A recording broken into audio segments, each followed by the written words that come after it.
I was born in Pittsburgh, Pennsylvania, and lived there until 1962. And then we moved to New Orleans, where my grandparents still were. And I entered the public school system of New Orleans. The public school was a very important thing to my parents. In Pennsylvania, you bought your property depending on the school district.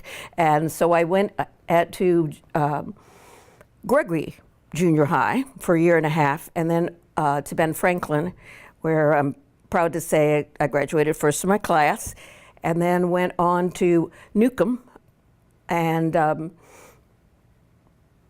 graduated Phi Beta Kappa from there, and then chose to go to Loyola Law School. I was born and raised Greek Orthodox, and to Greeks, Orthodoxy is part of their identity, basically speaking, to most Greeks. And from Pittsburgh to New Orleans, we kept the association with the church. My mother, who was born in America, wanted us to all learn Greek. And that's very difficult to get kids to do that. And she had a period between 3 and 6 in the evening that she would not talk to us unless we talked in Greek. So we thought, we kind of ganged up and said we could avoid this. We just wouldn't talk to her. Well, that's when you're hungry. That's when you need your homework help and all of this. So she was pretty smart about that. And we went to the Greek schools and all that, but you learn it at home. But that language helped me with the summer school. So everything kind of works into everything else. I think I made the right choice to be a lawyer. When I was graduating from undergraduate school, where my major had been political science, I had a very fine teacher there who wanted me to go to get my PhD in political science. And my father, who was, my big cheerleader, drove me around to various graduate schools to see the graduate schools and see what I wanted to do. And then one day he said, "Why are you doing this?" And he says, "Well, couldn't you do this in New Orleans?" And I said, "You can't get the jobs. I'm going to have to go somewhere else." And he said, "Well, did you ever think of doing something else?" And I think he would have always loved to have been a lawyer had he had the opportunity. He said, "Did you ever think of law school?" And that's when the wheels started turning, and I thought, well, why not think of law school? And that was it. I graduated from undergraduate school in 1970. This was an era of women just starting to be going to law schools and med schools. I mean, they had some pioneers always black, but it was just the beginning of the opening, I guess, of the women's movement and all of that. I applied to Loyola, Tulane, and LSU, and ultimately decided I wanted to stay in New Orleans, so that narrowed it to 2. And frankly, the reception I got from Loyola was so inviting. Catherine Schwab was the director of admissions. It didn't seem to make a bit of difference that I was a young woman. I got a wonderful scholarship. It just felt like a good fit, and it ultimately proved to be so. My moot court partner and study partner throughout law school, Dick Chopin, introduced me one day, it was our second year of law school, to a young man who was starting his first year of law school, who happened to be Phil. And that was the introduction, and there you go with Loyola Law School again. And then when Dick and his wife Denise got married, they placed us both in the wedding. So I was a bridesmaid and he was a groomsman, and they just kind of kept working on that, and the rest is history. So we met at law school. One place women were being accepted was as clerks to judges. And so I tried the federal clerkship job. Now the federal clerkship was a little bit harder to get into than the appellate court or the local courts. So I interviewed for quite a few positions and did not get the federal clerkship. And then I interviewed with the Louisiana Supreme Court and was offered a position there. And then I got the call from Deutsch, Deutsch, Kerrigan, and Stiles, where I clerked in between my junior and senior year, and got an offer there. And I think a little bit of me said, well, all the women are doing clerkships. I could be in a firm. So I went to the firm. And part of that is because I always liked challenges, and there weren't many women doing that, and I thought, I'm going to do that. And I did it, and I did it under the mentorship of a woman attorney, Marion Meyer Burkett, who was one of the best. But then I decided that wasn't really for me. I always had this inkling to be a teacher of one sort. It was either going to be a kindergarten teacher or a law school teacher, so I took the law school. And I think the kindergarten would have probably driven me crazy. I like trying to instruct people and show them what I know and share what I know. And even in the law firm, when there'd be new lawyers, I like doing that. And when I was at Deutsch, working with Mrs. Burkett, I did a lot of succession work.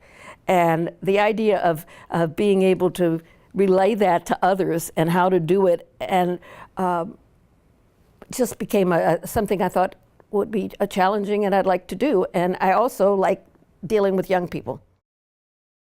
It was also a time, I think Title IX had just passed, and schools were at least looking at women for teaching positions. At the time, I don't think Tulane had any women on its faculty.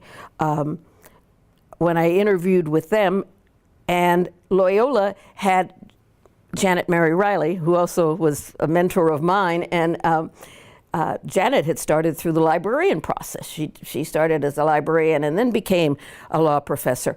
So it wasn't guaranteed you're going to be anywhere, and I had three good supporters in there, and Marcel Garceau, who was the dean when I started law school, and Bill Crow, the gentleman I spoke about before, and Shale Herman, and Janet Mary Riley. So I'd say four that really were on my side. So I wasn't at that faculty meeting. I don't know what was said, but I feel sure that those people really promoted my candidacy. One difference I found was the acceptance level at teaching. In the law firm, I felt a little bit, I was different. I wasn't one of the guys. When people would go to lunch, I wasn't necessarily included. And that wasn't like that at the law school. I mean, from the very beginning, everybody go to lunch. Kathy, come on to lunch with us. We're going to do this. Be part of it. And I think with the committee system where you get involved and you have to be on a committee, and then you start showing that you can do something, all of that was very different, that I felt so much more included and so much part of the scene.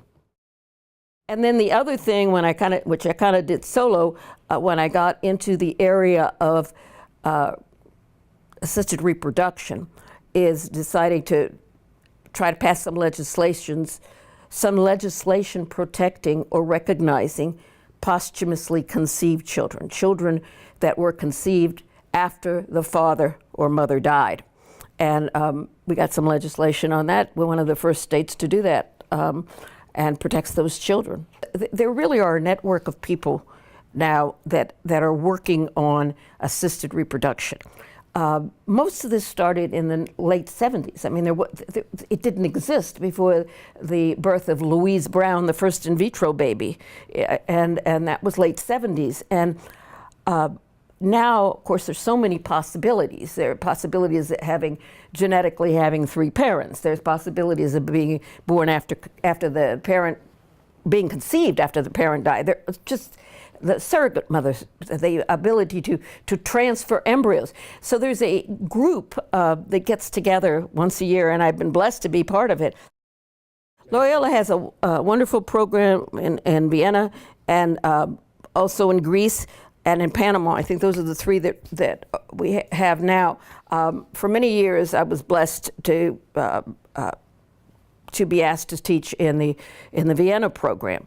I don't think it hurt that my husband was honorary consul and remains so, because we had mutual friends that could relate and law school help and vice versa. But that was wonderful. That was for 2 weeks teaching mostly American students over there. And I did the reproductive, and I also have done end-of-life issues in those. And for many years, I was also asked to teach with Tulane's summer school in Greece. I was associate dean under Dean McDessie, and then I was interim dean when Dean Bromberger was going to retire. I was going to serve as interim dean till a new dean was picked, and unfortunately he died prematurely, and so the day he died I became interim dean a little early, and so I held most of the positions that you could hold there. The difference between being a faculty member and being a dean, well, first of all, I think you're a lot more autonomous being a faculty member, because you do your own little thing, and unless you do something egregious, you can keep rolling along and doing it. You have a different responsibility as an administrator, and you have all of a sudden you have a constituency. You have to please other people other than just your students, and just when you say just your students, that's hard enough to do. But then you have the faculty, you've got the administration, you got the main administration. You do have more power, so you could do some things, and that was pleasurable to me, because one of the things I was most concerned about during my years at Loyola was our stature as far as the bar exam was concerned. Now, many can say that's no big deal, why should you care about it? But I think if you ask any Louisiana lawyer, they want to know how you did on the bar exam.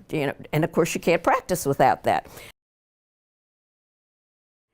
Again, I like being around the young people. I like hearing their ideas. My mind has changed on a lot of subjects just from talking to them. A lot of subjects in family law. A lot of ideas I had and was brought up with, and I see a different avenue when I talk to them. So to me, it's a much more vibrant, moving area to be in teaching. People think you go and retire to teaching, that you're not doing anything. I think it's much more active. My church activities have always been part of my life, and not only my church activities, but getting the children involved. Once I had children, that becomes, of course, almost a full-time job. I did get involved and served on the board of Trinity Episcopal when my children were over there, and got involved in some of the activities when they were at Newman. So you start channeling a lot into the area of family-related things, and I think that's where I spent a lot of the time. Well, I will start with the Bar Foundation. Being named Professor of the Year was one of my big honors, and that year, and I cannot remember the year, but I do remember that my mother was still living, and the ceremony was in Baton Rouge, and my whole family went. My mom, and brother and sister, and the whole gang, and it was a lovely, lovely event, and I felt very honored. I was honored by Loyola with their highest award, the Ducas Academicus Award, but that meant a great deal to me also. Another one was the Michelle Wynn, Petard Wynn Award. I was a friend of Magistrate Wynn's, and when she died, it was a real loss to the community, and the Association for Women Attorneys started an award in her name. It was mostly an ethical character award because Michelle was that type of person that you could name something after her, and I got that award. I was able to give the Tucker Lecture at LSU one year. For the rest of my existence, if I could do what I wanted to do, I'd really like to travel. Of course, spend a lot of time with my grandchildren and take them to travel. We always took the children on the summer abroad programs. And people would ask them, where do you go for summer vacation? And they'd say Sandestin, because we always went to the bar convention, and Crete. You know, I mean, it was just matter of fact. And I would love to take them various places. My husband and I could take them all over. And I would love to donate my time to teach in summer abroad programs, because I've done it so often, and it's fun, and it'd be something that would give me great satisfaction.